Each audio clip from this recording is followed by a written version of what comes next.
Good afternoon.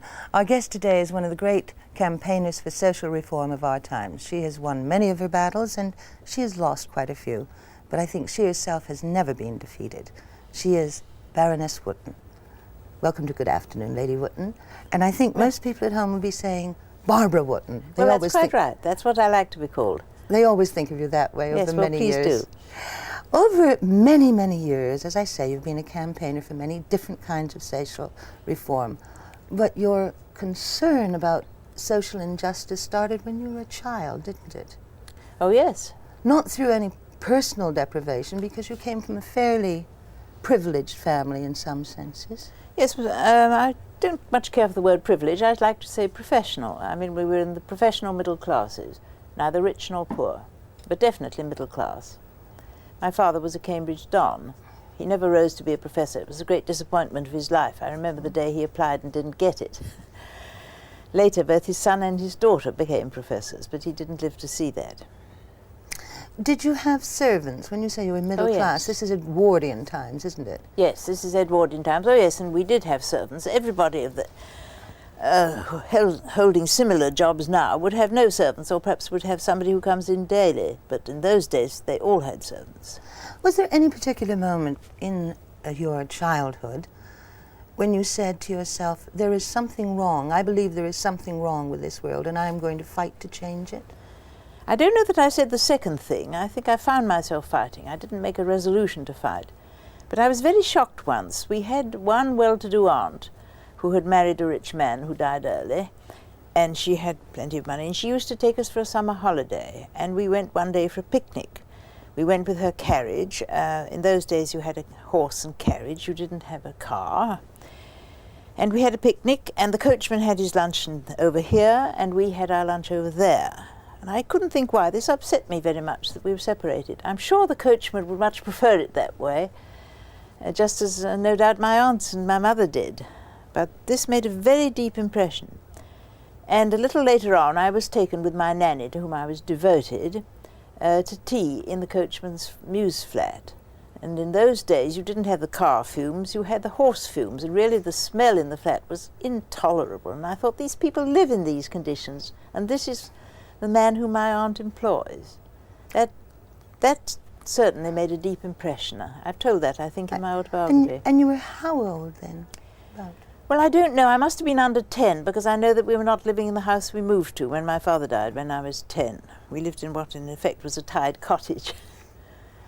When did your, can I call them intellectual convictions about reform and change and socialism come into being? Was it when you went to university or earlier? Yes, I would say when I went to the university, or perhaps in the latter days at school, but when I went to the university they were forming very fast, and I was a member of the Labour Club with a lot of subsequently well-known people.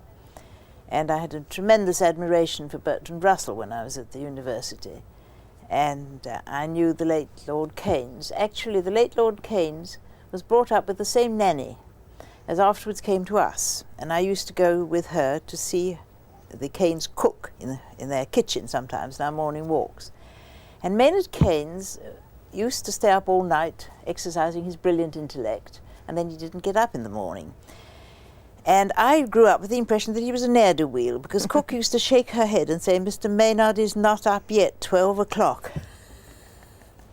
And you changed that opinion, of course, much later. Well, I had a great admiration for his work. I went to his lectures afterwards when I was at the university. Did family and friends consider you a rebel? Do you consider yourself as having been a rebel? I was a rebel in my little heart, I knew. But I don't think I was a docile child. I did what was expected of me, but I was very conscious of great tension between my mother and myself. My mother was very ambitious for her children. She wanted her children to shine and to do well, and she pushed them.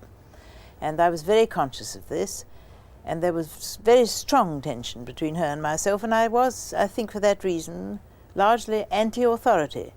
And I think that even if it hadn't been for the coachman incident, that this anti-authority streak would have put me way on the left, which is where I belong, and have always belonged and still do. Now, you have often called your public life, you've described it as your opportunity for public service. You've never used the word duty. I've never felt, no, I don't think anything I do is sufficiently important for me to have an obligation or duty to take up this cause or that cause. I have, my life, I've always said that my life has happened to me, I haven't made it. The only previous indication I can think of was once when I was quite small. I was asked what I was going to do or be when I grew up. And I said, I'm going to be an organising female with a briefcase. And then I agreed it was a good prophecy. That is exactly what I've been for 70-odd years now. Before you were 21, which I would call not quite grown up, you had gone through a great deal. You had faced a lot of tragedy in your life, hadn't you? Too much. Yes, it was unusual. My best school friend died of cancer at 15. My father died of cancer when I was 10. My brother, my second brother, was lost in the First World War. He was missing for a long time and then never found. And then I married one of my elder brother's friends when I was 20, and he was immediately killed. So that I had experienced all those deaths. But of course at that time, in the First World War, for my generation, say 18, 19, 20, our contemporaries were being killed right, left and centre every day. You couldn't open the paper without seeing that somebody you knew practically had been killed. Yes, but even though it was common, it must have changed you a great deal. Yes, I mean, does one recover from this kind of tragedy? Emotionally, it would be hypocrisy to say that the emotion of that time is not now spent, that one's feeling. I still can't see scenes of a certain kind, and there are places I can't go to that go right back to then. But because they cause you too much remembered too pain? much remembrance. For instance, I can never hear the sanctum. I can never hear Sleeper's Wake, which was played at my first wedding, the Bach piece of oratorio of Sleeper's Wake. And I can, with great difficulty, go to the Rubens Hotel, which is where we went for our first night together. Second night together, the first we went to a place in the country. But these are just relics of emotions long spent. But I think you would be a different person if you hadn't grown up in that atmosphere. Do you think it hardened you, or did it give you an extra layer of compassion, a level of compassion? I don't think it did either. I think it gave me a sense of insecurity, a sense that there was always likely to be disaster around the corner. You grew up thinking that disaster would happen every other day. And has it? No, there was a long stretch when it didn't, and then it started again, as in later life it must do. Can I ask you about your recent attempt to introduce the Incurable Patients Bill in the House? It was defeated. You were not. What was the purpose of that bill exactly? Because it has been widely misinterpreted, hasn't it? Well, it was grossly misinterpreted. I've never been so much misinterpreted since I was chairman of the committee which proposed certain changes to the laws about cannabis. And I did not recommend legalization. I have still to say that, though I became apparently the cannabis queen of the country. And I was equally misinterpreted about this bill.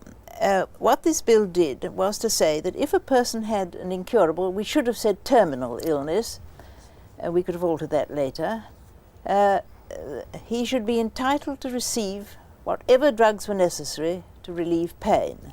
That was the first thing. And the second thing was that while we are up and in our right minds, if we ever are, we should be entitled to make a declaration as binding as a will to say that should we ever suffer by accident or disease extreme brain damage so that we couldn't say what we wanted, we did not want to be kept alive as cabbages.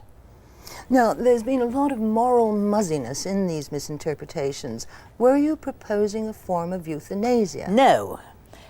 We deliberately did not allow under this bill that a doctor could give deliberately a lethal dose. And the doctors who wrote to me, one did, and said, many wrote in those terms, but one said, I did not qualify in order to kill my patients, but to cure them. That was a gross misinterpretation, and the bill was shockingly misinterpreted everywhere. But one gets used to that, and we'll try again with something else, a little different later on. We've learned from the experience. Can I ask you, I hope this isn't too personal, if one of your motives for trying to introduce this bill was your own experience of your second husband's death and your very good friend's death, both dying slowly, and I presume painfully, from cancer over... No, it had nothing to do with that. 2.5 years? Nothing to do with that. All that is now, the second death was 8 years ago, and the first death was No, the second death is 10 years ago, and the first of these deaths, my husband's death, was 12 years ago. No, it had nothing to do with that. It was merely to do with the various people who gathered round and said they were interested in this and would like to get a bill going, and was I interested? Yes, I was, and I would do it.